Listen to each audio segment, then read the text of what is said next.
베드로전서를 계속해서 보고 있는데, 자, 오늘 본문을 이해하기 전에 베드로전서의 기록 목적에 대해서 우리가 시작할 때 이야기했지만 다시 한번 짚고 넘어가고자 합니다. 자, 베드로전서는 사도 베드로가 로마의 그 제국 아래에 있던 그 시절 로마 황제 네로라고 하는 사람이 이 전역으로 그리스도인들을 핍박하려 하던 그 움직임이 있을 그 당시, 그 직전에 기록한 것이 베드로 전서예요. 그래서 우리가 그동안 베드로 전서를 살펴봤듯이 그리스도인들이 겪는 고난의 상황은 우리가 살아가는 이 세상 일상에서 복음 때문에 겪는 그런 신앙의 갈등 속에서의 고난이었다면, 이제 앞으로 닥칠 또 고난이 있는데 그 고난은 어떤 고난이냐? 국가 권력으로부터 폭력적인 고난이 다가오게 되는 거죠. 그러니까 베드로 전서를 수신받던 이 당시 초대교회 성도들은 그 자신의 일상에서의 고난을 겪는 동시에 이제 조만간 뭐가 있어요? 국가 권력의 폭력적인 핍박 앞에 놓여진 이제 매우 힘들고 어려운 상황에 처해 있는 그 위치, 그 순간에 놓여 있다라는 거죠. 자, 그러한 풍전등화와 같은 신앙의 위기 앞에 놓여 있는 이 성도들을 향한 믿음의 권면과 용기를 불어 넣어주기 위한 그 편지가 바로 베드로 전서 후서다라는 거죠. 자, 그런 가운데 베드로의 마음이 어땠을까? 이 편지를 작성할 때 베드로의 그 마음은 어땠을까? 교회를, 성도들을 얼마나 끔찍히 여기는지가 우리가 그동안 1장부터 4장까지 살펴보면서 그 베드로의 마음을 우리가 함께 느낄 수 있었습니다. 그 베드로의 따뜻한 마음을 느껴지게 되는 거죠. 왜 그럴까요? 베드로는 이미 엄청난 큰 실패를 경험한 적이 있기 때문이죠. 주님을 부인했던 그 순간, 자기는 이제 끝났다, 나는 이제 더 이상 예수님의 제자로서 자격이 없구나, 이러한 자신의 신세한탄과 절망의 깊은 수렁에 빠져 있을 때 주님이 부활하셔서 찾아오셔서 내 양을 치라, 내 양을 먹이라, 네가 교회에 이제 반석이 될 것이다, 이러면서 베드로를 다시 세워주시는 그 예수님의 사랑을 경험했을 때 그 베드로의 마음이 어떠했겠냐는 거죠. 베드로는 성도들의 삶도 알고 있는 것입니다. 이 세상 살아가는 게 얼마나 힘든지, 예수 믿으며 살아가는 것이 얼마나 고난 가운데 있는지 그 성도들의 처지를 알기 때문에 자신이 겪었던 그 상황을 바탕으로 성도들에게 이런 따뜻한 마음의 편지를 전해주고 있는 거죠. 자, 그런 연장선에서 지난주 말씀에 베드로는 교회가 받아야 할 고난이 있다고 했습니다. 교회가 반드시 받아야 할 고난이 있고, 그리고 또 절대로 받지 말아야 할 고난이 있다라는 것, 두 가지를 함께 나눴죠. 그리고 하나님의 심판은 하나님의 집에서 먼저 시작된다는 것도 나누었습니다. 이것은 고난이라는 것이 두려움의 대상이 아니라 오히려 그리스도인들로 하여금 마지막 때를 소망하게 하는 것이다 라는 말씀이었죠. 자, 그렇다면 오늘 본문의 말씀을 통해서 베드로는 우리에게 무엇을 말하고자 하는 것일까? 자, 베드로전서를 이제 끝마치는 가운데 있잖아요. 5장이 마지막 장이니까, 자, 마지막에 이제 편지를 마무리하는 시점에 편지를 쓰는 사람 입장에서는 어떻게 마무리하겠어요? 한 번 더 중요한 이야기들을 더 강조하고 또 표현하겠죠. 마지막 장이니만큼 베드로가 얼마나 중요하고 또 중요한 것을 말하고자 하지 않았겠습니까? 그것은 현재 고난을 겪으며 또 장차 다가올 거대한 핍박 앞에 놓여진 교회 공동체에 마지막으로 당부할 하나님의 말씀으로서 바로 교회 지도자들, 특히나 교회 지도자들이 엄청나게 큰 책임을 가지고 있다라는 것을 상기시켜 주고 있는 말씀인 거죠. 어떻게 보면 사실 오늘 본문의 말씀은 목회자들에게, 목사들에게 필요한 말씀입니다. 자, 오늘 본문을 살펴보기에 앞서서 먼저 우리가 용어의 정리가 좀 필요한데, 오늘 본문을 보면 장로가 나와요. 장로라는 명칭이 등장하는데, 여기서 장로라는 의미가 무엇인가, 누구를 가리키는 것인가 하는 거죠. 아마도 대부분 현재 교회 제도 안에서의 장로님들, 장로를 생각하실 거예요. 그렇게 이해하실 것입니다. 결론적으로 말하면 성경에서 나오는 장로는 현재의 장로 직분과 같은 것이 아니에요. 자, 먼저 장로로 번역된 헬러 프레스비테로스는 연장자, 나이 많은이라는 뜻을 가지고 있어요. 그러니까 장로가 이런 의미를 가지고 있다고 해서 단순히 그럼 나이 많은 사람이 장로인가? 교회 안에서 지금 사도 베드로는 단순히 나이 많은 사람들에게 지금 교회 지도자의 권위를 부여하고 있는가? 그게 아니라는 거죠.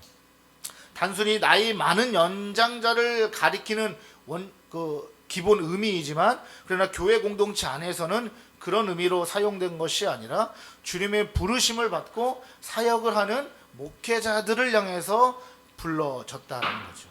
자, 먼저 장로라는 개념은요, 유대적인 배경에서 이해를 해야 돼요. 자, 유대 사회에서 장로는 종교 지도자들을 지칭하는 데 사용됐습니다. 그러니까 유대에는 사내들인 공의회라고 있어요. 그러니까 정치 기구가 있단 말이죠.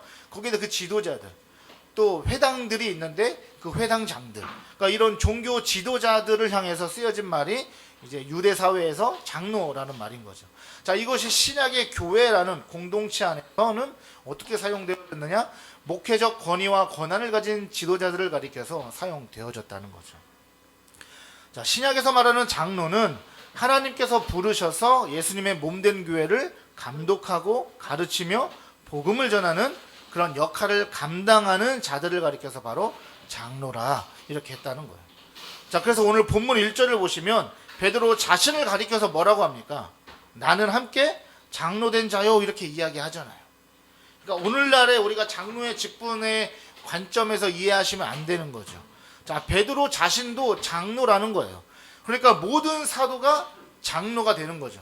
장로였다는 말이에요. 또 장로가 사도이기도 한 거죠. 그렇다고 또 물론 모든 장로가 사도인 건 아니죠. 예수님의 제자는 정해져 있는 거죠. 자, 또 사도 요한도 자신을 장로라고 불렀습니다. 성경 한번 찾아볼까요? 요한 2서 1장 1절에 보시면,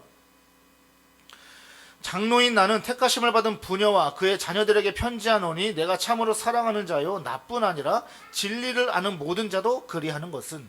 자, 사도 요한도 자신을 가리켜서 뭐라고 했어요? 지금 장로라고 표현한 거죠.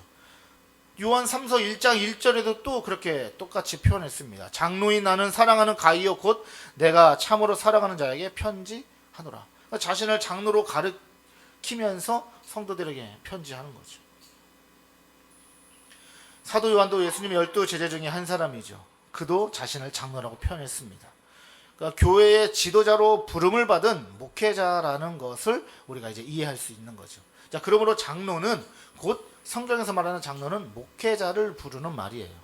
자, 성경이 목회자 또 곧 목사를 어떻게 지칭하는지 한번 볼까요? 에베소서 4장 11절. 그가 어떤 사람은 사도로, 어떤 사람은 선지자로, 어떤 사람은 복음 전하는 자로, 어떤 사람은 목사와 교사로 삼으셨으니. 자, 이 구절을 보면 각각 다른 사람을 지칭하는 것 같지만 사실 전부 다 목회자를 가리키는 말입니다. 자, 그러나 그 역할과 부르심이 조금 다른 것을 말하죠. 사도로 부름을 받은, 예수님의 직접 12 제자로 선택을 받은 그 사도, 그들은 초대교회를 세우는 아주 중요한 머리들이, 지도자들이 되었습니다. 또 목사이지만 복음 전도자로 하나님이 또 부르시고 세우셨어요. 다니면서 복음을 전하는 거죠. 또 교사로서 말씀을 잘 가르치는, 하나님의 복음을, 말씀을 어떻게 성도들에게 이해하기 쉽게 잘 가르칠 수 있을까, 그 역할을 잘 감당했다는 목회자들을 향해서 뭐라고 불렀어요? 교사라고 부른 거예요.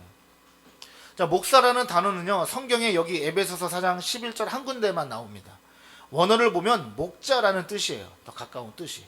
자, 목자가 무엇입니까? 목자가 뭐 하는 사람이죠? 양을 치는 사람이죠. 그 목사의 그럼 역할이, 목자의 역할이 뭐겠어요? 성도들을 잘 돌보고 잘못된 길로 가면 돌이키게 하는 거죠. 그 목양을 하는 사람인 거죠.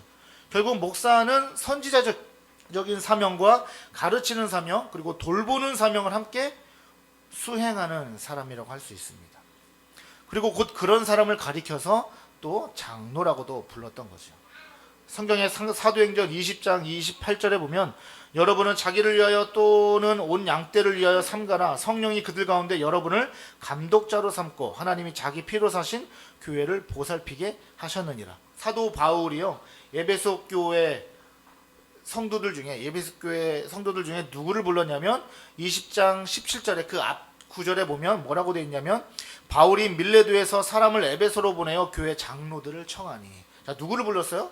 각 교회, 에베소 교회 교회들이 있을 거 아니에요? 그 지역 교회들의 교회 지도자들, 목회자들을 부른 거예요. 불러서 지금 설교를 하고 있는 거죠. 그러면서 뭐라고 합니까? 여러분을 누구로요? 감독자로 세웠다. 이렇게 말씀하시는 거예요. 이렇게 말하는 거예요. 누가요? 성령께서 여러분을 감독자로 세웠다. 그러니까 또 장로가 또 뭐도 되는 거예요? 감독도 되는 거예요. 자, 그래서 우리나라의 교단 중에 감독이라는 제도를 가지고 있는 교단이 있죠. 어디예요? 감리교죠. 감리교는 이제 감독제가 있습니다. 보통 교단들은 이제 총회를 대표하는 목사님들을 이제 총회장 이렇게 표현을 하는데, 감리교는 그 이제 총회장 목사님들 가리켜서 뭐라고 해요? 이제 감독이라고 하죠. 감독님 뭐 이렇게 이제 표현하죠. 근데 여기서 이제 감독은 어떤 의미로 사용됩니까? 뭐 스포츠 종목에서 이제 감독이 있잖아요. 감독들은 뭐예요? 선수들 위해서 지시하고, 그렇죠? 명령하고, 막 수행하게 하고, 관리, 감독하는 역할을 하죠. 그러니까 굉장히 이제 수직적인 이제 느낌을 받는 거죠. 하지만 원래 성경에서 말하는 감독은 어떤 뜻이냐? 보호자 그리고 후원자라는 뜻이에요. 그러니까 성경에서 말하는 감독의 의미는 성도들을 뭐 하는 역할이요? 보호하는 역할. 그리고 성도와 교회를 물심양면 뭐예요? 뭐 기도든 뭐 몸을 쓰든 뭐 재정을 뭐 바치든 어떻게든 후원하는 역할을 하는 것을 바로 감독이라고 하는 거예요. 자, 정리하면 지금 사도 바울이 에베소 지역의 교회들에게 있는 장로들을 불러서 설교를 하고 있는데, 이 장로들을 가리켜서 뭐라고 했다고요? 성령이 감독자로 세웠다. 너희들은 감독이다. 그래서 감독으로 부르신 너희 장로들은 어떻게 해야 한다? 예수 그리스도의 핏값으로 산 교회를 잘 보살펴야 한다. 이렇게 말하고 있는 거죠.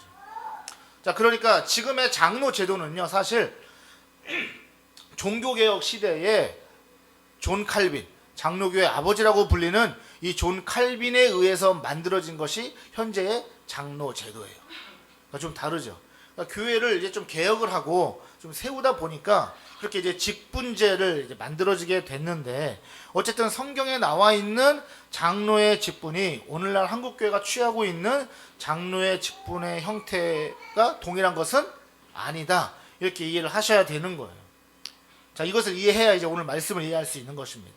자, 그러면 베드로가 지금 5장에 와서 너희 장로들에게 권하노니 해서 장로가 목사를 가리킨다면 목사에게 권면하는 그 이유는 무엇일까요? 지금 왜 지금 목회자들에게 지금 이야기를 하고 있는 것일까?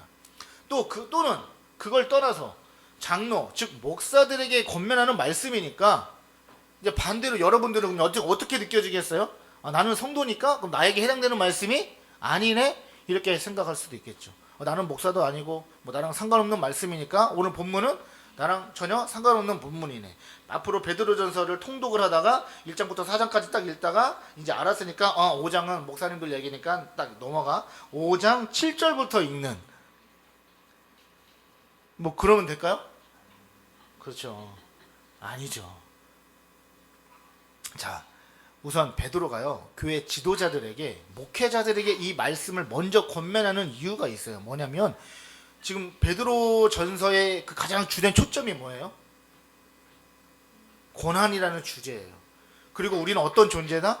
이 땅을 잠시 스쳐가는 나그네다.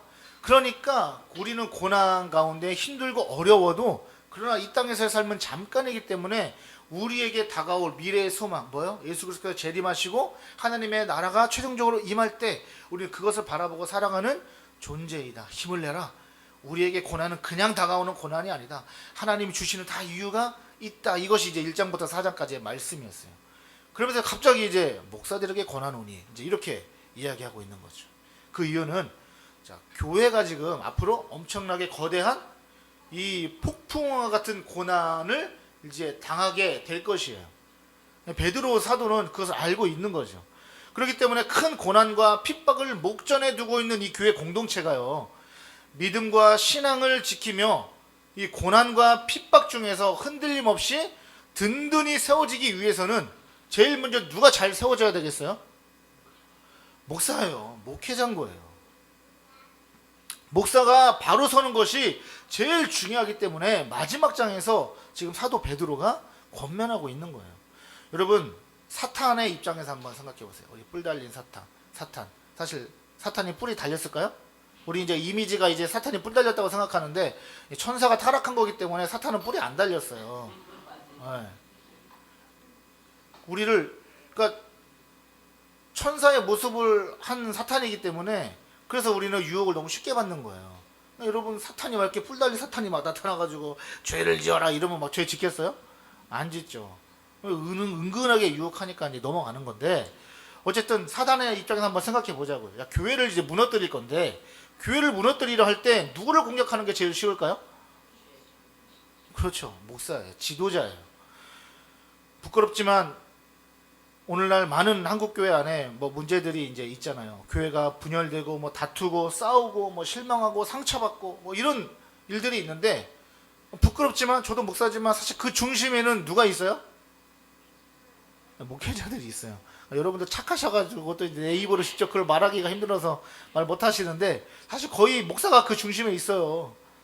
그러니까 목사를 무너뜨리면, 교회 리더를 무너뜨리면 어떻게 돼요?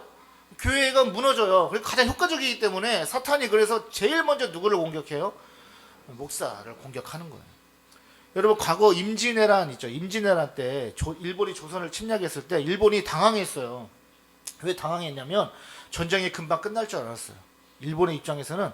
그래서 막 쭉쭉쭉 치고 올라갑니다. 부산에 도착해서 한양까지 쭉 가는데 결국 전쟁이 몇 년 걸렸어요? 7년 걸렸어요. 7년. 7년 만에 패배하고 끝난 거예요. 일본이 결국 패배했죠. 그 중심에는 뭐 우리가 잘 알고 있는 우리 이순신 장군의 아주 독보적인 활약에 의해서 우리가 이제 이 나라의 역사를 지켜냈지만, 그러나 일본이 전쟁을 빨리 끝내지 못한 이유가 있어요. 뭐예요? 조선의 누구요? 조선의 왕이 뭐 했어요? 선조가 도망갔기 때문에 그런 거예요. 일본의 입장에서는요, 누구만 잡으면 돼요? 왕만 잡으면 돼요. 그래서 다른데 어디 쳐들어가지 않았어요. 만약에 일본이요, 호남 땅을, 지금은 전라도 땅을 점령했으면 끝났어요. 거기가 곡식 창고잖아요. 그렇죠? 곡창지대잖아요. 일본 본토에서 수급이 안 돼요. 식량이. 그거를 누가 막은 거예요? 갑자기 역사 시간이 됐는데 이순신 장군이 그걸 죽도록 막은 거예요. 그거를. 그러니까 식량 보급이 안 되는 거예요. 물자 보급이. 근데 만약에 일본이 전라도를 점령했으면 끝난 거예요. 졌어요. 근데 일본은 뭔 생각밖에 없어요? 한양. 지금 한양 가서 왕 잡아야 돼. 근데 한양에 도착했는데 왕이 있어 없어요? 왕이 없는 거야. 어디 가서 도망갔어요. 일본이 멘붕이 온 거예요. 왕을 잡으면 끝나는데 왕이 어디 있는지 몰라. 왕 찾으러 다니다가 그 밑에서는 이순신 장군이 막 계속 전쟁하고 이기고 있고, 갑자기 막 의병들이 일어나고 이러면서 질질 끌다가 7년 지나고 이제 끝난 거예요. 여러분, 왕을 전쟁에서, 고대 전쟁에서는 왕을 잡으면 끝나는 거예요. 리더를 잡으면 끝나는 거예요. 옛날 전쟁 영화도 보면은 제일 먼저 앞에서 막 군대들이 이렇게 쭉 진열해가지고 제일 앞에 누가 나와요? 장군들이 나오죠. 대장들이. 서로 1대1로 붙는단 말이에요. 그래서 만약에 막 붙다가 한 명 졌어. 그럼 어떻게 돼? 이쪽에서 와 하면서 이겼다 이렇게 되는 거죠. 교회도 마찬가지예요. 리더들을 사단이 먼저 공격한다는 거죠. 그렇기 때문에 사실 오늘의 말씀은요, 최우선적으로 누가 새겨들어야 되는 말씀이에요? 사실 제가 새겨들어야 되는 말씀이에요. 저에게 해당되는 말씀이에요. 자, 2절 말씀에 베드로가 이제 어떻게 권면하는지 볼까요? 너희 중에 있는 하나님의 양무리를 치되 억지로 하지 말고 하나님의 뜻을 따라 자원함으로 하며 더러운 이득을 위하여 하지 말고 기꺼이 하며. 자, 첫 번째 양무리를 치라고 합니다. 양을 친다는 것이 뭐예요? 양을 먹이는 거예요. 그래서 목동들이 어떻게 합니까? 풀을 찾아 계속해서 이동하는 거죠. 자, 풀을 먹을 수 있도록 초원으로 인도하고 사자나 늑대 같은 맹수로부터 보호하는 일을 하는 것이 목자, 목동의 일이에요. 즉 하나님의 말씀을 양무리인 성도들에게 먹이는 역할을 하는 것입니다. 그러니까 뭐 해야 되겠어요? 목사는 하나님의 말씀을 제대로 바르게 선포할 수 있어야 되는 거예요. 바른 복음을 선포해야 되는 거죠. 자, 양들이 하나님의 말씀을 먹고 그 말씀에 따라 살아갈 수 있도록 돕는 거죠. 사단의 유혹과 공격으로부터 여러분들이 이겨낼 수 있도록 영적으로 지도해주는 역할을 해야 되는 거예요. 그러면 우리 성도들은 어떻게 해야 될까요? 어떻게 해야 되겠어요? 여러분, 사실은 성도들도요, 정신 바짝 차리고 지금 목사님이 좀 바른 소리 하시나, 성경에 맞는 이야기를 하시나, 아니면 엉뚱한 얘기 하시나 분별하셔야 될 거 아니에요. 그 분별이 없으면 어떻게 돼요? 앞에서 뭔 얘기를 하든 그냥 좋은 게 좋은 거라고 아멘 아멘 하고 있으면 안 된단 말이에요. 복음에 관심이 있으셔야 됩니다. 성도들도 목사만 그냥 복음에 미쳐 있으면 안 돼요. 성도들도 복음에 미쳐야 되는 거예요. 그리스도인이라면 성경을 복음적으로 잘 해석하고 전달하는지 깨달을 수 있을 정도가 돼야 되지 않겠어요, 성도들도? 그러니까 넘어가는 거예요. 이단에 신천지에 넘어가고 어디 여기저기 다 넘어가는 거죠. 목사가 기복적인 신앙관에서 설교를 하는지, 바른 복음을 전하는지, 율법적인 설교인지 아닌지 그것도 분간하지 못하면 되겠습니까? 안 되는 거죠. 교회에서 전해지는 메시지가 복음적이지 않다면 그것을 바르게 지적할 수 있어야 되는 거예요. 성도들도 가만히 있으면 안 돼요. 목사는 그저 갓난아기 같이 성도들에게 입에 그냥 말씀에 아 하가지고 떠먹여주고, 성도들은 그저 그냥 아 하고 받아먹는 그런 식의 신앙생활이 되면 안 된다는 거예요. 우리 교회가, 교회다운 교회가 복음적이냐 건강한 교회냐 우리 스스로 판단할 수 있어야 된다는 거죠. 그러니까 목사가 제일 큰 책임이 있습니다. 그러나 성도도 책임이 있다는 거예요. 또 뭐라고 합니까? 억지로 하지 말래요. 저보고 교회다운 교회 목회를 하나님이 말씀하시는 거예요. 억지로 하지 말라. 목사의 직분을 억지로 감당하지 말라는 거예요. 자, 그 기쁨과 감사로 감당해야 하는 거죠. 이게 목사의 역할이다. 여러분들은 어떻게 해야 될까요? 그러면 목사가 목회하는 이것이 억지로 가까스로 하는 사역이 되지 않도록 뭐 하셔야 되겠어요? 도와주셔야 돼요. 기도해 주셔야 되는 거예요. 잠시 후에 살펴보겠지만 5절에 베드로가 뭐라고 합니까? 장로들에게 순종하라 라고 말하고 있습니다. 격려해 주시고 말씀의 바른 길로 지도하고 가르칠 때 또 잘 따라와 주셔야 된다는 거죠. 또 뭐라고 합니까? 자원하는 마음으로 하래요. 자발적인 마음이죠. 기꺼이 기쁨으로 주의를 감당해야 한다는 겁니다. 자, 여러분이 보시기에 저는 어떤 것 같아요? 자원, 예? 모르겠다고요? 설교를 한 2시간 해야 되겠네요. 자원하는 마음으로 하는 것 같습니까? 네, 그럼 된 거죠. 자원하는 마음으로 해야 되죠. 늘 항상 주님과 함께 동행하는 삶을 살고 있다 보니까 저는 사실 기뻐요. 제가 이제 목사님들을 만나면 목사님들이 이제 얘기해요. 항상 만날 때마다 얘기해요. 이제 교회 개척해가지고 개척교회 힘들죠? 제일 어려운 게 뭐예요? 저는 할 말이 없어요. 왜요? 어려움이 없어요. 저는 기쁘거든요. 그냥 하루하루가. 사람들이 그냥 개척교회 하면 그냥 어렵다고 생각을 하는데 저는 기뻐. 저는 그래서 그냥 얘기해요. 저 행복합니다. 저는 행복한 목회하고 있습니다. 이렇게 이야기하거든요. 그냥 자원하는 마음으로 기꺼이 하라는 거예요. 그리고 이렇게 성도들이 이야기한 것처럼 인정하면 됐죠, 뭐. 그렇죠? 자, 그리고 목사는 더러운 이득을 취하지 말래요. 자, 이것은 왜 베드로가 앞에서 억지로 하지 말고 자발적으로 목회를 하라고 했는지 이제 이해가 됩니다. 왜냐하면 억지로 하게 되면 어떻게 될까요? 목사가 사꾼이 돼요. 이익 따지고 돈 따진단 말이에요. 사건이 되면 이익을 따지고 이익을 따지다 보면 어떻게 됩니까? 돈에 대한 탐욕이 증가하기 때문에 목사는 더러운 이득을 취해서는 안 된다는 거예요. 하여튼 목사가 제일 경계해야 될 게 뭐예요? 돈이에요. 돈. 네. 여러분, 더러운 이득을 취하지 않는 목사가 되는 것 왜 중요할까요? 환난과 핍박, 고난이 닥쳐오면요 이득 앞에 무너지기 때문에 그래요. 이득 앞에 사단이 그것을 이용하거든요. 만몬의 신앙을 이용하거든요. 사단이 제일 잘 사용하는 무기가 뭐예요? 탐욕이에요. 그래서 아담과 하와가 뭐 때문에 넘어진 거예요? 그 욕심 탐욕이 넘어진 거예요. 그걸 이용했다고요. 자, 하나님 앞에 바른 목회의 길을 가는 목사는 무엇을 보고 알 수 있을까요? 그러면 여러분, 돈 욕심 부리지 않는 목사예요. 사실 이것은 목사에게만 해당되는 건 아니죠. 성도들에게 해당되는 말씀이에요.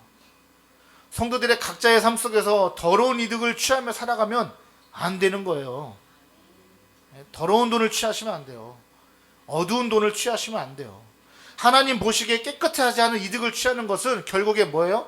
인간 내면 깊은 곳에 있는 그 탐욕이 작동하고 있다는 증거예요. 자, 또 3절 볼까요? 맡은 자들에게 주장하는 자세를 하지 말고 양무리의 본이 되라. 자, 맡은 자들에게 주장하는 자세를 하지 말라. 무슨 말이냐? 주장하다라는 단어가 헬라어로 카타퀴리 유온테스인데 통치하다, 지배하다라는, 또 강요하다라는 뜻입니다. 그러니까 마치 군림하듯이 제왕적인 모습으로 지배하려는, 성도들 위에 내가 왕이다라는 자세를 취하지 말라는 거예요. 자, 목사는 성도들을 뭐합니까? 존중하는 자세를 취해야 된다는 거죠. 그래서 목사들은 뭐를 좋아하면 안 돼요? 권력을 좋아하면 안 되는 거예요. 그래서 권력과 자꾸 빌붙으면 안 되는 거예요. 권력을 좋아하는 사람들을 보면 대부분 뭐합니까? 과시하기를 좋아해요. 그래서 독단적이 되고 사람들을 위해 군림하는 존재로 행동합니다.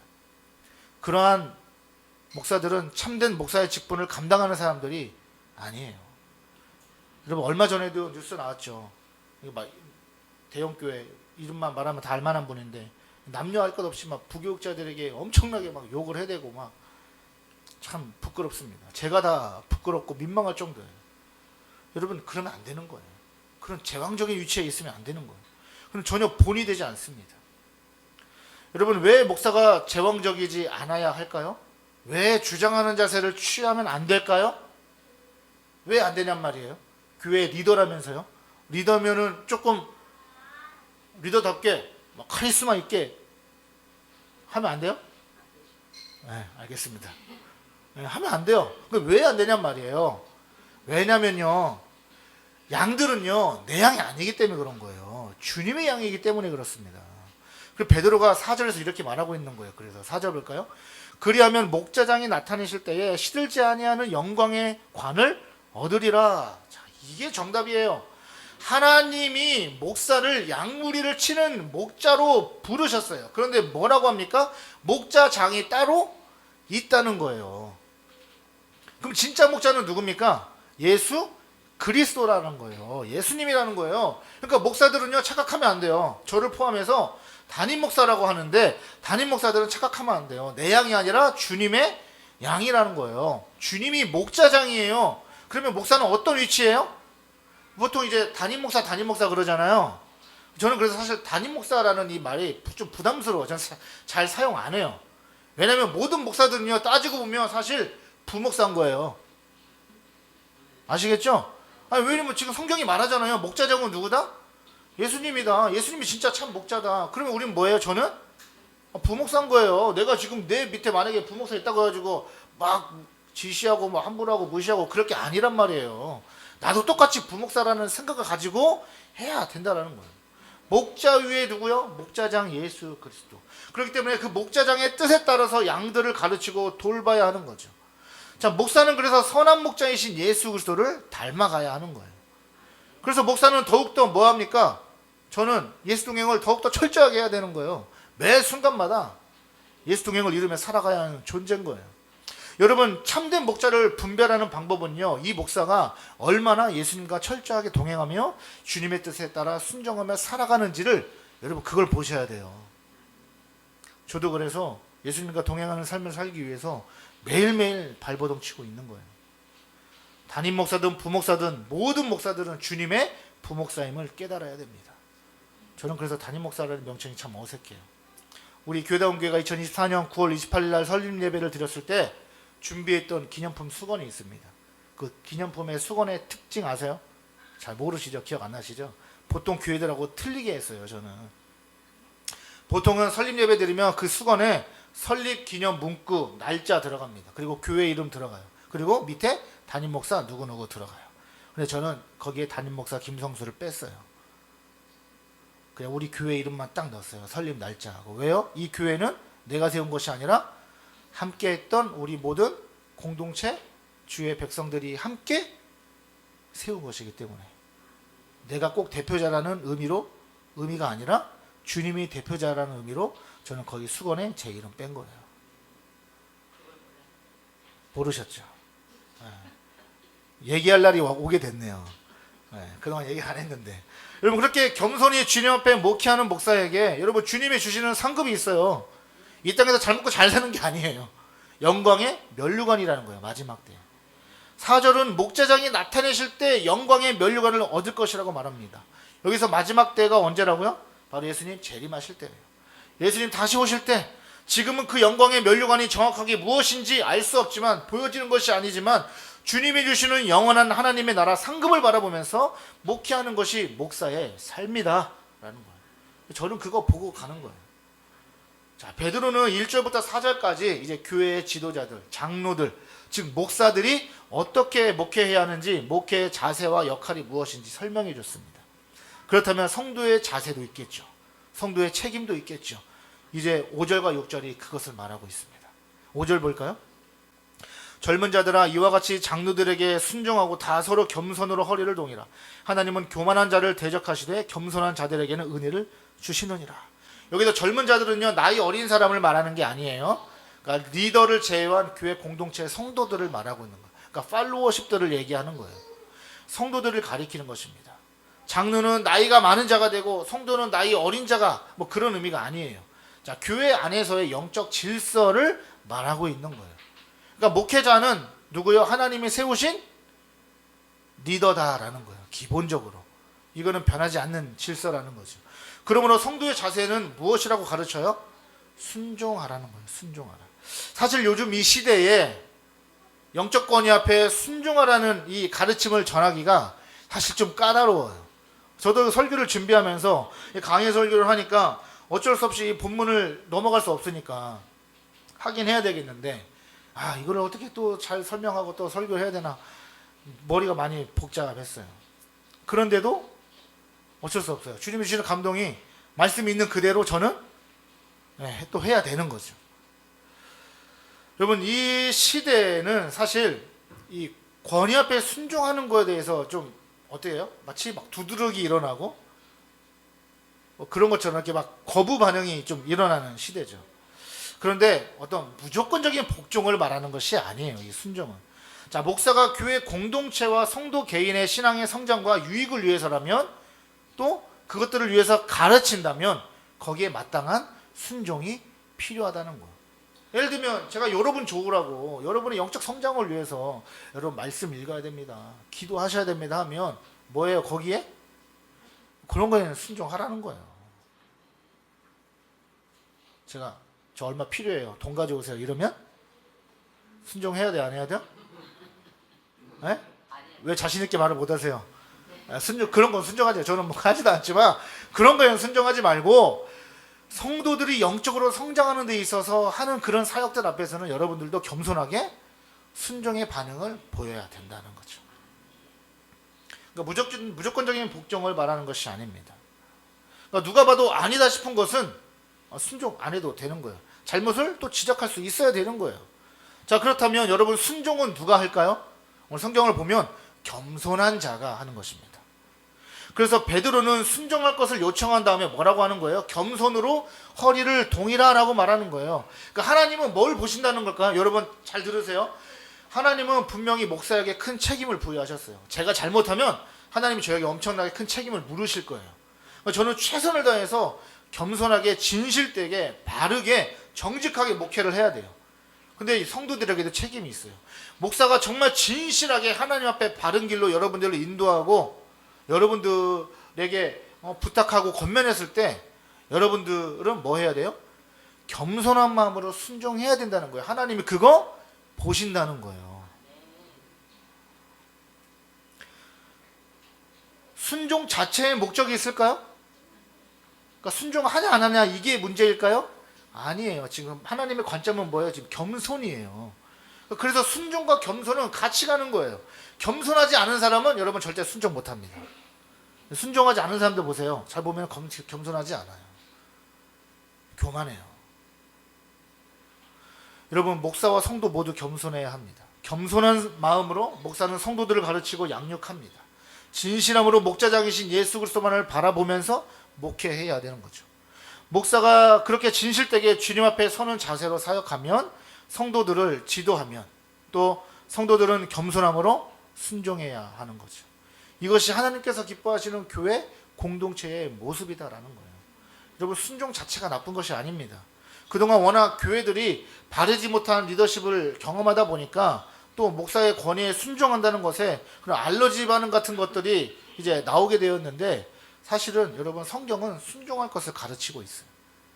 목사는 똑바로 하고 성도도 똑바로 해야 한다, 이 말인 거예요. 자, 5절 하반절에 뭐라고 합니까? 하나님은 교만한 자를 대적하신다고 합니다. 대적이 뭐예요? 적으로 간주한다는 거예요. 적으로. 교만하게 행동하면 하나님이 적으로 간주한다고요. 적을 물리치는 거잖아요. 그게 대적이잖아요. 여러분, 저와 여러분은 모두 겸손하시길 주의 이름으로 축복합니다. 그래서 하나님은 어떤 자들에게 은혜를 주신다고 합니까?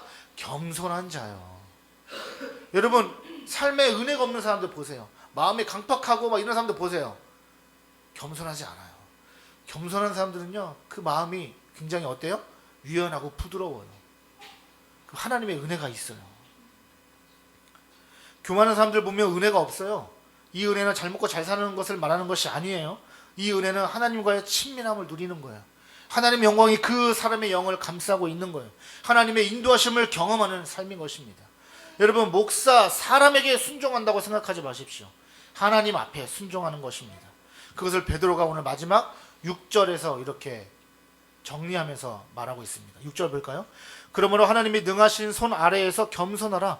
때가 되면 너희를 높이시리라. 자, 하나님이 능하신 손 아래에서, 무슨 말이냐? 하나님의 권위 아래에서라는 말이에요. 그러니까 하나님이 세우신 목회자에게 순종하는 것이 마치 내 자존심이 무너지는 것 같고, 이 시대의 분위기와 안 맞는 것 같고, 시대에 뒤떨어진 사고방식인 것 같고, 내가 순종하는 자세를 취하면 저 목사님 거만해지는 거 아니야? 교만해지는 거 아니야? 이런 생각이 들 수 있습니다. 그런데 그런 염려를 내려놓으시라는 거예요. 그것은 사람의 생각이에요. 여러분, 목회자에게 순종하는 것, 목회자에게 하는 순종은요, 하나님의 권위 안에 순종하는 것입니다.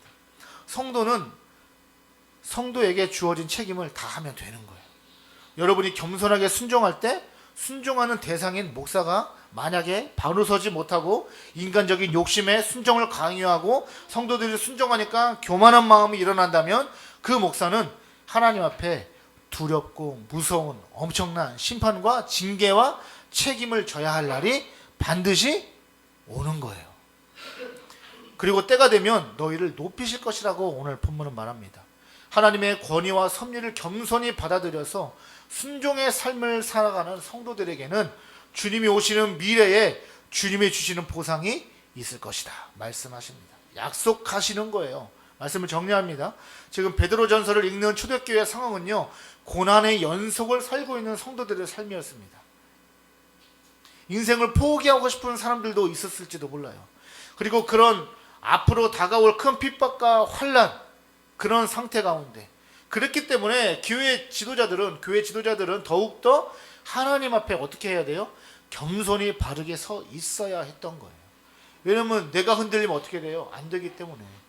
고난과 핍박, 교회를 향해서 막 핍박이 있는데 목회자가 거기서 흔들리고 포기하면 어떻게 되겠어요? 성도들은 무너지는 거예요. 그러니까 목회자가 어떻게 바로 세워져야 되는가, 그것을 지금 베드로가 말씀하고 있다는 거죠. 지도자가 무너지면 교회의 공동체가 무너지기 때문입니다. 또한 어려운 현실 속에서 바른 신앙의 길, 복음의 길을 목회자들이 제시하고 영적인 길을 제시할 때 성도들은 거기에 당연히 순종해야 교회 공동체가 함께 승리할 수 있는 것입니다. 그러므로 베드로 사도는요, 목사와 성도들 모두 겸손으로 함께 무장하여 서로 섬기는 자세가 필요함을 가르쳐주고 있는 거예요. 그것이 뭐다? 고난을 이기는 승리의 비결이다라는 것입니다. 할렐루야. 여러분, 교회가 고난을 어떻게 이깁니까? 힘을 길려서 이기는 게 아니에요. 겸손함으로 서로 섬길 때 그것이 이겨내지는 거예요. 하나님이 함께 하시기 때문에. 목사인 저는 오늘 말씀처럼요, 목자장이신 주님을 바라보며 겸손히 주를 따르고 성도들에게 본이 되는 삶을 살아야 할 것입니다.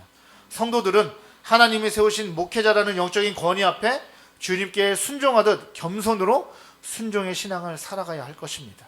그리고 무엇보다도 성도들은 저를 위해서 기도해 주셔야 합니다. 제가 바른 길을 갈 수 있도록 기도해 주셔야 합니다. 제가 사리사욕에 빠지지 않는 목사가 되도록 기도해 주셔야 합니다. 오직 복음만을 전하는 목사가 될 수 있도록 기도해 주셔야 합니다. 겸손히 사명 감당할 수 있도록 기도해 주셔야 합니다. 그럴 때 우리 교회다운 교회는 오늘 사도 베드로의 권면처럼 고난의 시대에 승리할 수 있는 교회가 될 것입니다. 여러분, 두려움들이 있어요. 이 나라가 교회를 어떻게 하고 교회가 막 힘들어지고 신앙생활이 어려워지고, 여러분 그런 거 두려워하지 마세요. 교회가 항상 역사적으로 부흥했을 시기에는 고난과 핍박이 있었습니다. 그때마다 목회자들과 성도들은 어떻게 했어요? 오늘 말씀처럼 초대교회 성도들, 가장 큰 고난 핍박의 시대를 살았던 그들은 겸손으로 허리를 동이고 서로 섬기고 어려운 가운데 주를 바라보며 나아갈 때 오히려 더 놀라운 부흥의 역사가 있었다라는 사실입니다. 우리 교회다운 교회가 그런 교회가 되기를 주의 이름으로 간절히 축복합니다. 아멘.